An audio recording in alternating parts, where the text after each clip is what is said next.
आज हम रिवीजन करने वाले चैप्टर 2 अम्ल क्षारक एवं लवण। ठीक है, सबसे पहले आपको पता होगा अम्ल क्या होता है, क्षार क्या होता है, अम्ल और क्षारों में क्या फर्क है। कुछ पूछूं? ये बताओ कि अम्ल स्वाद में कैसे होते हैं? ठीक है, क्षार कैसे होते हैं? दोनों में तीखे कौन होते हैं? क्षार। ठीक है, हाँ, इतना तो पता था। आगे देखो, अब है अम्ल। अम्ल ये किससे बना? देखो आएगा अम्ल और क्षार में अंतर लिखो, या फिर अम्ल के बारे में पूछ ले, क्षार के बारे में पूछ ले, तो आपको अच्छे से लिखना है। तो पहले पता होना चाहिए कि अम्ल का अंग्रेजी में क्या नाम है? एसिड। एसिड शब्द लैटिन भाषा के शब्द एसिडस से निकला है। किससे निकला है? एसिडस। किस भाषा का शब्द है ये? लैटिन। लैटिन भाषा के एसिडस से निकला है एसिड। एसिड, एसिडस का अर्थ होता है खट्टा। क्या होता है? खट्टा। ठीक है, एसिडस का अर्थ होता है खट्टा, और एसिडस से बना एसिड, और एसिड का अर्थ हिंदी में होता है अम्ल। ठीक है, दूसरा देखो, और यहाँ देखो क्षार को। क्षार देखो, क्षार लैटिन भाषा के एल्केली शब्द से बना है। किससे बना है? एल्केली शब्द से, और इसका अर्थ होता है पेड़ों की राख। पेड़ों की राख। ठीक है, अब पूछा जाए कि अम्ल स्वाद में कैसे होते हैं, तो खट्टे होते हैं। कैसे होते हैं? और क्षार कैसे होते हैं? कड़वे या फिर तीखे। ठीक है, अम्ल जो होते हैं वो लाल लिटमस को, लिटमस क्या है? लिटमस पत्र आता है, एक छोटी सी टेप जैसे आती है, वो क्या करता है? वो अम्ल और क्षार का परीक्षण करने के लिए है। ठीक है, वो क्या करते हैं? कोई पदार्थ है जो अम्लीय है मान लो, उसमें अगर लिटमस पत्र डुबाया तो वो लिटमस पत्र को कैसा कर देगा? नीले लिटमस पत्र को कैसा कर देगा? लाल। और जो क्षार होते हैं वो लाल लिटमस पत्र को कैसा कर देते हैं? नीला कर देते हैं। ठीक है, उसके बाद है जलीय विलयन में जो अम्ल होते हैं वो H+ आयन उत्पन्न करते हैं। कल हमने देखा था जलीय विलयन, जल में मिला दो तो वो कहलाएगा जलीय विलयन। ठीक है, तो अगर जल में अम्ल को मिलाया जाए, जलीय विलयन में अम्ल की अभिक्रिया कराई जाए तो कौन सा आयन उत्पन्न होगा? H+। और अगर जलीय विलयन में क्षार के साथ अभिक्रिया करवाई जाए, क्षार मिलाया जाए तो कौन सा उत्पन्न होगा? OH-। कौन सा? OH-। ये रहा OH-। ठीक है, अगर पूछा जाए क्षार छूने में कैसे होते हैं? साबुन जैसे चिकने होते हैं। साबुन जैसे चिकने होते हैं। आगे देखो, पदार्थ और नाम। ये अम्ल है और किस किस पदार्थ में होते हैं। ये आपके 4 नंबर में, 2 नंबर में, किसी में भी आ सकता है। जितने भी मैंने लिखे हैं ना सब आ सकते हैं, ऐसे ही लिखे हैं। ठीक है, देखो पहला है सिरका। सिरका एक पदार्थ है, उसमें कौन सा अम्ल पाया जाता है? एसिटिक अम्ल। इमली, इमली में, नींबू में, संतरे में एस्कार्बिक अम्ल, सेव में मैलिक अम्ल, चींटी या मधुमक्खी के डंक में फार्मिक या मेथेनाइक अम्ल, जठर रस में HCl। अब आपको याद है क्या ये? नहीं याद है? याद था कब? पहली में? 10वीं में। ठीक है, हाँ यहाँ देखो, पहला है सिरका। क्या है? सिरका है। इसको कैसे याद करोगे? यहाँ से ये सी है तो यहाँ भी सी, इसलिए सिरका से एसिटिक अम्ल। ऐसे वहाँ तो आपको पहचानना है, या लिखना पड़ेगा तो लिख दोगे ना। सिरका तो एसिटिक अम्ल। दूसरा है इमली। इमली कैसे होती है? ऐसे होती है, ऐसे होती है। देखो ये क्या है? इमली। और मान लो ये इमली है, यहाँ पे मैं पेट बना दूँ तो ये क्या बन गए? पाँव। पाँव बन गए ना पाँव। तो पाँव का अपन क्या? टांगे बोलते हैं। टा से टार्टरिक अम्ल, याद हो जाएगा। ठीक है, इमली बना देना, इमली से याद कर लेना टा से टार्टरिक अम्ल। दूसरा है नींबू। कौन सा है? नींबू से सिट्रिक। कौन सा है? ठीक है, उसके बाद है संतरा। कौन सा है? संतरा में एस्कार्बिक। मान लो देखो सिटी, नींबू है, आप मान लो सिटी में गए, सिटी में आप पहली बार गए हो और वहाँ पे लोगों ने आपको नींबू, सिटी में गए, सिटी में वाले आपको जाके आपकी शक्ल देख के लोगों ने नींबू फेंके मारे आपको। ठीक है, याद कर लेना नींबू से सिट्रिक अम्ल। दूसरा है संतरा। आपकी मम्मी संतरा लाई आपके लिए, मम्मी पति पत्नी जो भी लाए वो लेके आए, आपने खाया, खा के आप काबरे हो गए। कैसे हो गए? काबरे। तो हो जाएगा एस्कार्बिक अम्ल। याद हो गया? ठीक है, आगे देखो सेव। सेव में मैलिक अम्ल। कौन सा अम्ल? ठीक है, सेव में मैलिक अम्ल। ये देखो आगे चींटी या मधुमक्खी के डंके में कौन सा अम्ल? फार्मिक या मेथेनोइक अम्ल। चींटी या मधुमक्खी आपको कहाँ मिलती है? फार्म यानी कि खेत में, तो इसलिए फार्मिक अम्ल। समझ गए ना? याद हो गया? ठीक है, जठर रस कहाँ होता है? हमारे शरीर के अंदर, और वहाँ पे कौन सा अम्ल होता है? HCl। यहाँ हो गया, ये याद कर लेना, ठीक से है, प्रश्न आ सकता है। जो कह रहा हूँ मैं याद कर लेना, वो तो आपको करना ही है, ठीक है। उसके बाद है सार, देख लो एक बार, सार सारे हो गए। अब देखो उदासीनीकरण अभिक्रिया पिछले पार्ट में पढ़ी, बताओ चलो उदासीनीकरण अभिक्रिया क्या है? उदासीनीकरण अभिक्रिया क्या है?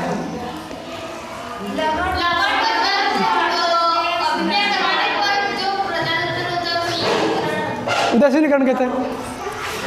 देखो उदासीनीकरण क्या है पता है?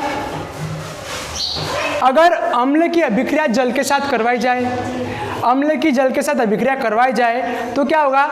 दोनों अप्रभावित हो जाएंगे, न तो वो प्रभावित होगा न वो प्रभावित होगा, मतलब दोनों का प्रभाव नष्ट हो जाएगा, दोनों उदासीन हो जाएंगे। पदार्थ क्या बन जाएगा?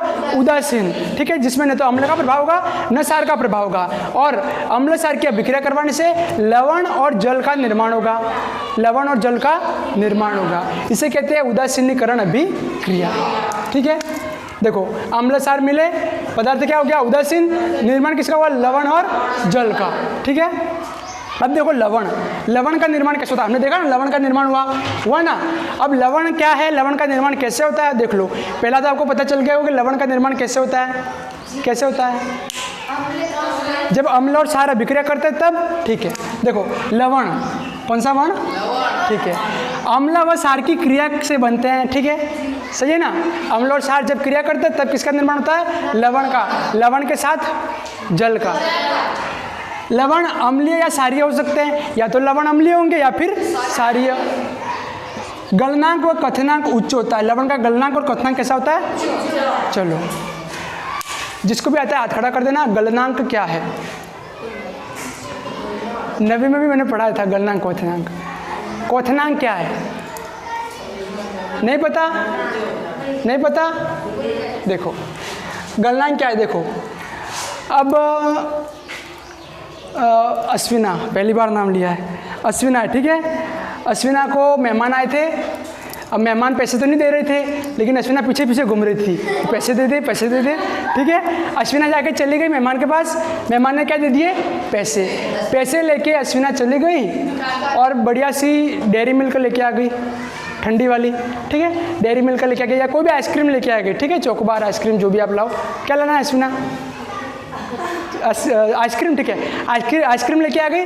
अब आइसक्रीम लेके आ गई, आइसक्रीम ला के घर पे रख दी, थोड़ी देर सोच रही है कि बाद में खाऊंगी, और वो थोड़ी देर के लिए बाहर चली गई, और इतने में आइसक्रीम पिघल गई। क्या हो गई? तो वहाँ पे कोई तापमान था, तो वो तापमान जिस पर कोई पदार्थ क्या हो जाए?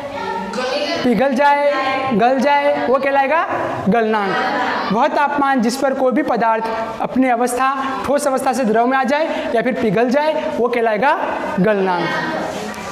कहाँ गया? गलनांक, ठीक है। तो लवण का गलनांक कैसा होता है? उच्च होता है, यानी लवण बहुत जल्दी पिघल जाता है। दूसरा है क्वथनांक। अब क्वथनांक क्या है? बताओ क्वथनांक, बोलो, देख के ही बोल लो।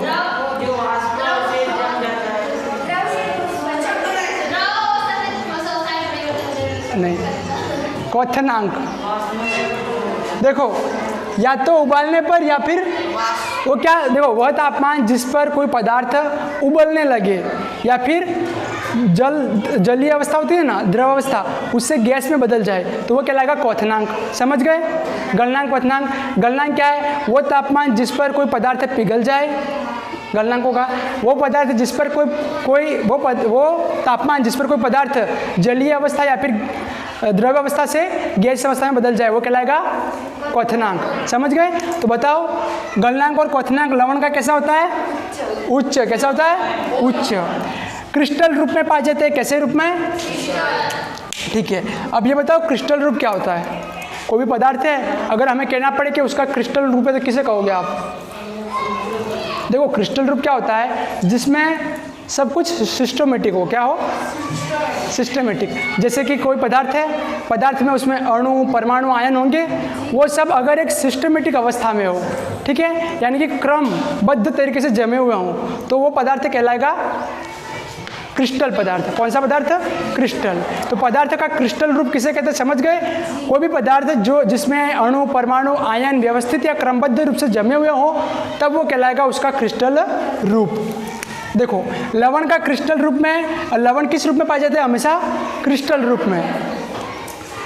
उसके बाद देखो, अब एक क्रिस्टल जल किसे कहते हैं? क्रिस्टलन जल।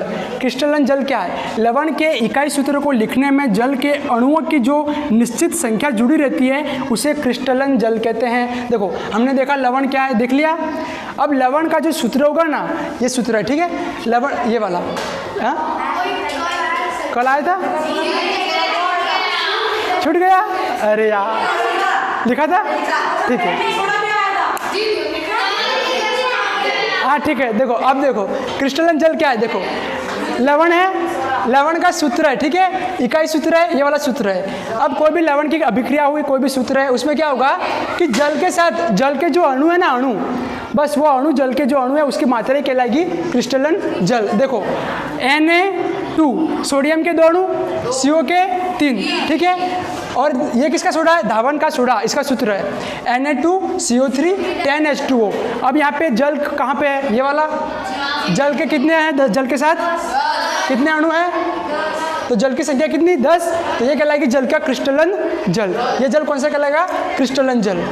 समझ गए? तो लवण के इकाई सूत्र को लिखने में जल के अणुओं की जो निश्चित संख्या जुड़ी रहती है उसे क्रिस्टलन जल कहते हैं, ठीक है ना?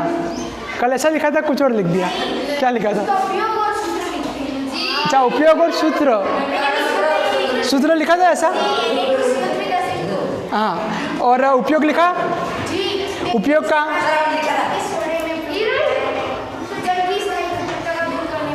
ठीक है, हाँ ठीक है, ठीक है,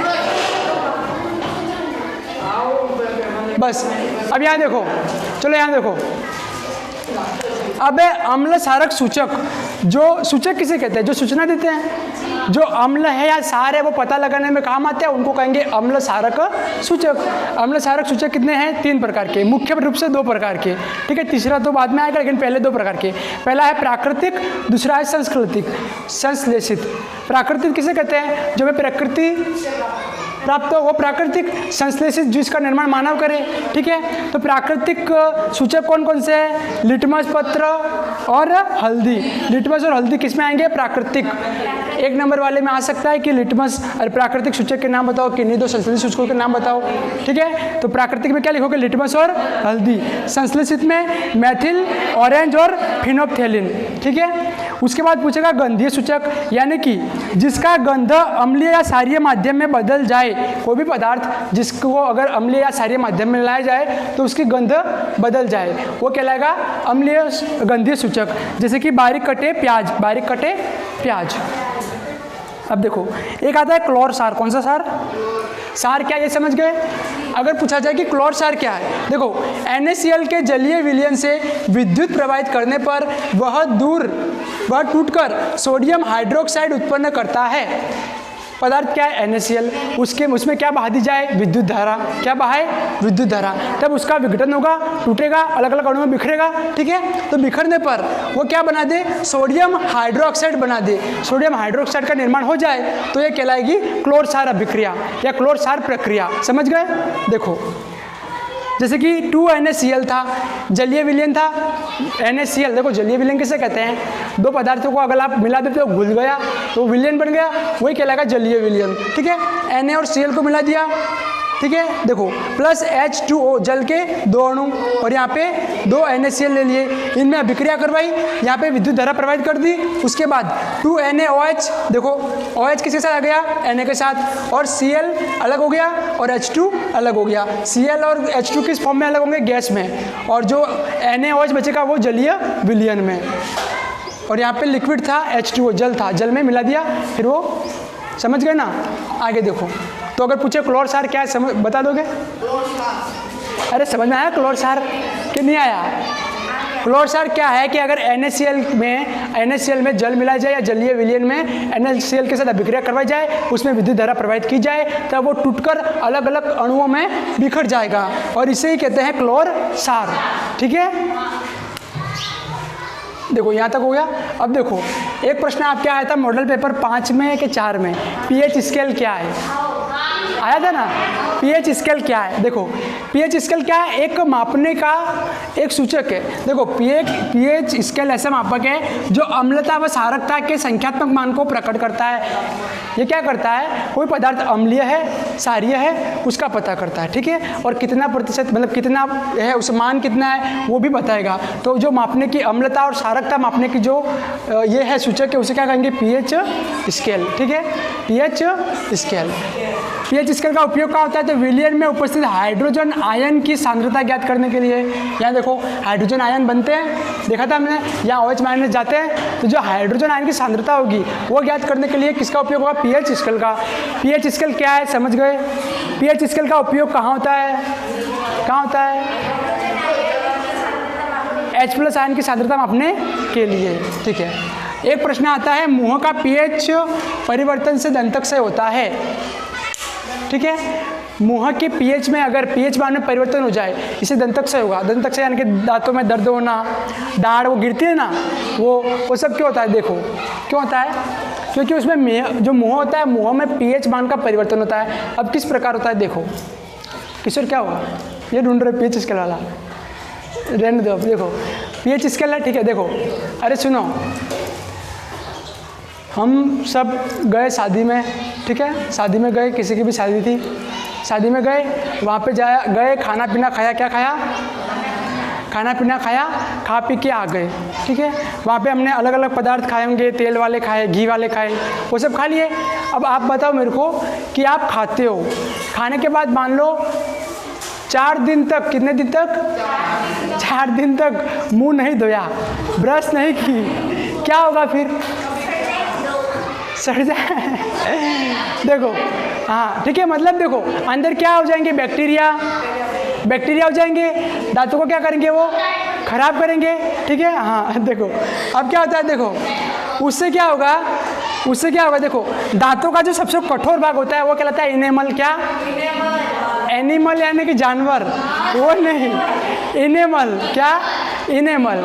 आपने ये पढ़ा होगा, दांतों वाला पार्ट कौन सा था, उसमें पढ़ा होगा, दांत नहीं पढ़ा आपने, विज्ञान में ही है। हाँ अच्छा, हाँ तो उसमें क्या होता है, दांतों का सबसे कठोर भाग को क्या कहते हैं, इनेमल। क्या कहते हैं, इनेमल बना होता है कैल्शियम फास्फेट से, कैल्शियम फास्फेट का, ठीक है। देखो इनेमल जल में तो नहीं घुलता, जो कैल्शियम फास्फेट से बना है ना, वो जल में तो नहीं घुलेगा, लेकिन क्या होता है, जब मुंह का पीएच 5.5 से कम हो जाए, कितना हो जाए, 5.5 से कम, ठीक है। देखो ये आपके दांत थे, क्या थे, नहीं ये तो हाथी दांत बन गया, ऐसा होता है क्या, ऐसे होता है ना, ठीक है। ये क्या है, दांत है, क्या है, ठीक है, दांत का अंदर की साइड है, ठीक है। देखो ये दांत है। अब मान लो आपने क्या खाया है, खाना खाया है, ऐसा खाया खाना कि दबा के खा के तो आ गए हो, लेकिन अब आप सोच रहे हो कि इसका स्वाद मेरे मुंह से 10 दिन तक जाना नहीं चाहिए, इसलिए आप ब्रश भी नहीं कर रहे हो, तो 10 दिन तक आपने नहीं किया। अब क्या होगा, जो आपके इनेमल होगा ना दांतों में, जो दांतों में इनेमल होगा ना, कठोर भाग सबसे, वहाँ पे क्या होगा, वहाँ क्या होता है, कैल्शियम फास्फोरेट से बना ये। अब वहाँ पे आप सफाई नहीं कर रहे हो, तो उससे क्या होगा, जो आपका मुंह का पीएच मान है ना, वो 5.5 से कम हो जाएगा। जैसे ही 5.5 से कम होगा, अब देखो 5.5 से ज़्यादा हो तो क्या होगा, बैक्टीरिया इतने शक्तिशाली नहीं हो पाते हैं, लेकिन 5.5 से कम होगा तो वहाँ पे जो बैक्टीरिया है, जीवाणु है, वो सब क्या करेंगे, अब विक्रिया करना शुरू कर देंगे, आप पे आक्रमण करना शुरू कर देंगे अंदर, ठीक है। अब वो आक्रमण करने लगे, यहाँ पे आपके पहले से गुलाब जामुन का एक टुकड़ा जमा था, यहाँ पे पूड़ी का जमा हुआ है, मान लो यहाँ पे पनीर का जमा है ना। अब यहाँ कौन आएंगे, बैक्टीरिया। जैसे आप राड़े हो, बैक्टीरिया भी होते हैं, ठीक है, वो भी यहाँ पे क्या करेंगे, खाने के लिए दौड़ पड़ेंगे, एक सारे पूरी टीम लेके टूट पड़े हैं। और बैक्टीरिया कैसे होते हैं, बहुत कम समय में जल्दी बहुत बड़ा उनका, अपन तो जनन करते हैं तो शादी करेंगे 20 साल तक, फिर 1 साल बच्चे का वेट करेंगे तब जाके। लेकिन उनके क्या होता है, बहुत कम सेकेंडों में वो क्या करते हैं, बच्चे उत्पन्न करते रहते हैं। यहाँ पे आए, एक आ गया बैक्टीरिया, ये वाला बैक्टीरिया आया दौड़ता दौड़ता, ठीक है, पत्नी को लेके आया, खा लिया, पेट भर गया, पत्नी के साथ विश्राम किया और 1-2 सेकंड में 2-4 बच्चे और निकाल दिए, ठीक है। वो बच्चे भी हो गए, वो भी जम गए, थोड़ी देर में बच्चे बड़े हो गए, बैक्टीरिया के बच्चे बड़े हो गए, उन्होंने भी शादी की, उन्होंने बच्चे निकाले, उनके भी हो गए। तो देखो कुछ ही समय में यह पूरा भर गया, मतलब यहाँ पे अब बैक्टीरिया जम रहे, तो आपके दांतों को अब नुकसान करना शुरू कर देंगे, ठीक है। यहाँ पे दांतों को नुकसान पहुँचाएंगे, तो यहाँ पे देख रहे कभी कभी छेद वगैरह हो जाते हैं, कभी कभी काला धब्बा पड़ जाता है अंदर, देखा है ना, ठीक है। वो ये इनके कारण ही होता है। वो सब यहाँ से क्या करते हैं, जो उसकी कठोरता होती है उसको धीरे धीरे नष्ट करना शुरू कर देते हैं, ठीक है। और बैक्टीरिया जो यहाँ पे होता है ना, ये कैल्शियम फास्फेट, इससे यहाँ पे अम्ल का निर्माण करना शुरू करते हैं। किसका?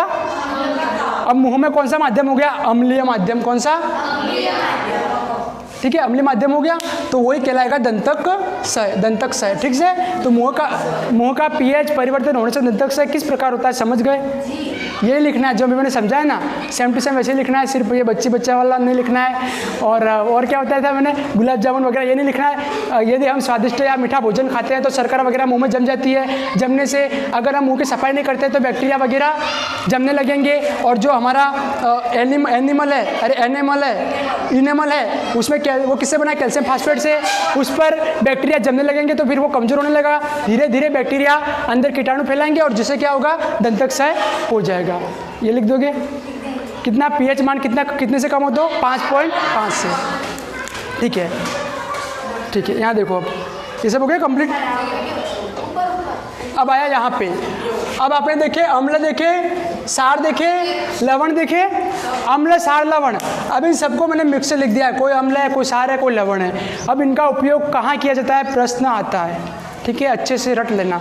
एक तो ये रट लेना, एक ये रट लेना, बाकी तो आपको मैंने समझा दिया, समझ गए होंगे वो तो सब। पीएच स्केल क्या है समझ गए, अम्ल सार में फर्क क्या होता है, ठीक है। उसके बाद लवण किसे कहते हैं, क्रिस्टल जल किसे कहते हैं, क्लोर सार क्या है, अम्ल सारक सूचक क्या है, तो सब थ्योरी चीज़ें आपको समझनी चीज़ें। कौन सा अम्ल? टार्टरिक अम्ल, ठीक है, आया था, ठीक है। क्रिस्टल जल वाला भी आया था ना, क्रिस्टलन जल, यही कह रहे थे आप, कौन सा कह रहे थे, ये कह रहे थे, अच्छा ठीक है। आगे अब यहाँ से भी आएंगे, देखो यहाँ देखो, अब इनके उपयोग कौन कौन से, अम्ल सार और लवण के उपयोग अच्छे से रट लेना। एक बार और कह रहा हूँ, ये वाला तो अभी के अभी रट लेना, ठीक है, लिख लेना कॉपी में बाद में। HCl का उपयोग कहाँ किया जाता है, उद्योगों, सिंक और सैनिटरी में। या तो एक लाइन में आएगा या फिर मिलान करने में आ सकता है। एक तरफ उपयोग लिख देंगे, एक तरफ पदार्थ लिख देंगे, पूछेंगे कि सुमेलित कीजिए, ठीक है। तो HCl का उपयोग उद्योगों, सिंक और सैनिटरी में। HNO3 का उपयोग सबको दिख रहा है, मुंह में जीबान है, ठीक है, बोलना है, ठीक है। HNO3 का, H2SO4 का, ठीक है। देखो HCl का उपयोग उद्योगों, सिंक और सैनिटरी में। HNO3 का उर्वरक, यानी कि खाद बनाते हो ना आप, खाद लाते हो ना, उसमें अगर कोई पूछे कि आप जो खाद लाते हो, उर्वरक लाते हो, उसमें कौन सा पदार्थ मिला हुआ है, क्या बोलोगे, HNO3। H2SO4 पेट्रो रसायन में, सीसा संचायक बैटरी में। देखो एक लाइन वाले में आ गया, अम्लों का राजा किसे कहते हैं, H2SO4। उसके बाद एसिटिक अम्ल यानी कि किस में होता है, सिरका में, एसिटिक अम्ल, ठीक है। तो एसिटिक अम्ल का उपयोग कहाँ होता है, देखो खाद्य पदार्थ व अचार के परीक्षण या ना परिरक्षण यानी कि सुरक्षा, लकड़ी का फर्नीचर साफ करने में आप एसिटिक अम्ल, ठीक है, सिरका। देखो अचार वगैरह बनाते हो, ठीक है, अचार बनाते हो ना, और उसमें क्या करते हैं, अचार आपके आज बना दिया तो 1 महीने बाद खाओगे तो सड़ जाएगा क्या, नहीं सड़ता ना। क्यों नहीं सड़ता, उसमें क्या जाता है, एसिटिक अम्ल, जो क्या करता है, उसकी रक्षा करता है, बाहर से बैक्टीरिया को अंदर आने नहीं देता, ठीक है ना, ठीक है। पूछा जाए एसिटिक अम्ल का उपयोग खाद्य पदार्थ व अचार के परिरक्षण में, और दूसरा है लकड़ी का फर्नीचर साफ करने में। ये लकड़ी का फर्नीचर है, इसको साफ करना हो, वो सैनिटाइजर रहता है ना, ऐसे मान लो उसमें क्या H2SO4 हो, नहीं एसिटिक अम्ल हो, यहाँ पे छाटेंगे वो साफ कर देंगे, ठीक है। आगे देखो NaOH, साबुन, अपमार्जक, कांच, कागज, वस्त्र उद्योग। साबुन बनाने में किसका उपयोग होगा? ठीक है, किशोर बताओ अपमार्जक में किसका उपयोग होगा? अपमार्जक में कांच, कागज, वस्त्र उद्योग। सही है। NaOH कहाँ है? ध्यान। आगे देखो, कांच बनाने में, कागज बनाने में, आपकी शादी करवानी हो मान लो, ठीक है, टिंकल के लिए अगर दुल्हन वाले ड्रेस होते हैं ना, वो लाने हो तो दुल्हन वाले ड्रेस लेने गए आप, और दुल्हन बन के टिंकल बैठी है बिस्तर पे, ठीक है, दूल्हा आया, दूल्हा पगड़ी वगड़ी बांध के फर्स्ट क्लास आया है, टिंकल को पूछा कि टिंकल बता तेरे ड्रेस में कौन सा तेरे ड्रेस में कौन सा, मतलब किससे बना हुआ तेरे ड्रेस में, क्या बताएगी? क्या बताओगे? NaOH। दिलों को बताना कि हे स्वामी क्या है? NaOH। फिर वो बोलेंगे शाबाश प्रिय, आपने बहुत अच्छे से पढ़ाई की 10वीं में। आगे देखो, अब चूना, क्या है? चूना है CaO। चूने का प्रयोग कहाँ होता है? मिट्टी की अम्लता दूर करने और सफ़ेदी करने में। आपके जो दीवारें वगैरह होती है ना, यहाँ पे वो क्या पुख्ती क्या बोलते हैं? पुट्ठी, ठीक है, पुट्ठी करते हैं ना, तो उसमें किसका उपयोग होता है? चूना का, CaO का, चूना, इसलिए वो क्या होता है? सफ़ेद होता है। दूसरा, मिट्टी में अगर अम्लता हो तो उसे दूर करने के लिए किसका प्रयोग करेंगे? ठीक है। अब MgOH2, इसका प्रयोग किस में होगा? पेट की अम्लता को दूर करने के लिए। एसिडिटी होती है, फिर क्या होता है? वो आने लगती है, जलन होने लगती है, यहाँ ऐसा होता है। फिर वो क्या कहते हैं? क्या खाओ 1 रुपये में? इनो। ये नो, हाँ 9 रुपये में। चलो कोई बात नहीं, आपको है तो नहीं कि एसिडिटी, तो टेंशन क्यों ले रहे हो? ठीक है। देखो, पेट की अम्लता है, आपने अंडरस्टैंड खा लिया, ठूस लिया, खट्टा मीठा तीखा जो भी मिला खा लिया, खा पी के अब एसिडिटी हो रही है, तो आप किसका उपयोग करने जाओगे? MgOH2 का। अब आप डॉक्टर को जाके कहोगे कि MgOH2 दो, क्या दो डॉक्टर साहब? MgOH2। वो बोलेगा क्या, ये कौन आ गया सुबह सुबह, कौन सा MgOH2? फिर आपको बोलना पड़ेगा तो क्या इनो, क्या दो? इनो। अब आप इनो लेके आए हो, इनो में अब आप बताओ इनो में कौन सा पदार्थ होगा? MgOH2, ठीक है। इसका प्रयोग किस में होता है? पेट की अम्लता दूर करने में। आगे देखो, विरंजक चूर्ण, जल से जीवाणुओं को हटाने के लिए विरंजक चूर्ण का उपयोग होता है। आपने वो देखा एरो वाटर, शुद्ध पानी आता है, उसमें भी कहीं ना कहीं किसका प्रयोग हो रहा है? विरंजक चूर्ण का। ये क्या करते हैं? उसमें अगर जीवाणु हो तो उसको क्या करते हैं? निकाल देते हैं, जीवाणु को नष्ट कर देते हैं। कौन किसका उपयोग होता है? विरंजक चूर्ण का। आगे है बेकिंग सोडा। कौन सा किंग? बेकिंग सोडे का उपयोग। देखो अब सुनो, बेकिंग सोडा क्या है? देखो बेकिंग सोडा क्या है? एक तो आप पकौड़े बनाते हो, देखना वो पकौड़े वो थोड़े मतलब भारी होंगे, ज़्यादा फूले हुए नहीं होंगे। हाँ तो लिख देते क्या पकौड़ी बनाने में? लिखा आपने? क्या लिखा? हाँ शाबाश, ठीक है, खाद्य पदार्थों को फुलाने में। देखो अब आपने कभी देखना बाटा वगैरह बनाते हो, दाल बाटा, बाटियाँ होती है ना, वो उसमें भी डालते हैं या आटे में? पूड़ी में भी डालते हैं, पकौड़ी में भी डालते हैं, ठीक है। क्यों? ताकि वो क्या हो जाए? फूल जाए। क्या हो जाए? ठीक है। अब अगर प्रश्न आ गया कि बेकिंग सोडा का उपयोग कहाँ होता है? पकौड़े बनाने में। पीछे सोडा है तो यूँ मत लग देना कपड़े धोने में, लिखना मत, ठीक है। पीछे सोडा इसलिए यूँ लिखना नहीं आपको। सोडा मतलब बेकिंग सोडा, वो नमक बोलते हैं उसको। ये होगा सर धावन सोडा होगा, धोने का सोडा। देखो अब है धोने का सोडा, कौन सा सोडा? ये क्या करता है? जल की कठोरता दूर करने के लिए, जल की कठोरता दूर करने के लिए। जल कठोर है, उसमें थोड़ा धावन सोडा डाल दो, जल हल्का हो जाएगा, पानी थोड़ा मतलब और भी पतला हो जाएगा। POP, पॉप है ये लॉलीपॉप नहीं है, पॉप। POP का नाम पूरा बताओ। आया होगा ये भी। पीओपी पॉप नहीं आया? किसका?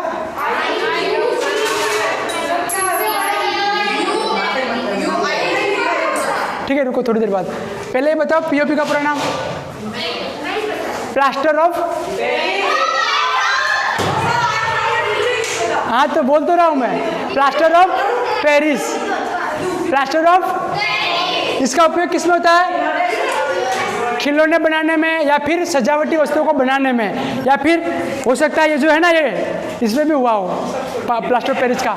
एक वो पाइप आते हैं ना, नलों के पाइप आते हैं, एकदम टाइट पाइप आते हैं, इतना मतलब टूटते ही नहीं है, बहुत टाइट आते हैं, उसमें भी किसका उपयोग होता है? प्लास्टर ऑफ पेरिस का। ठीक है, आगे है ये दांतों वाला हो गया। ठीक है, पूरा चैप्टर हो गया कंप्लीट, पूरा चैप्टर कंप्लीट हो गया।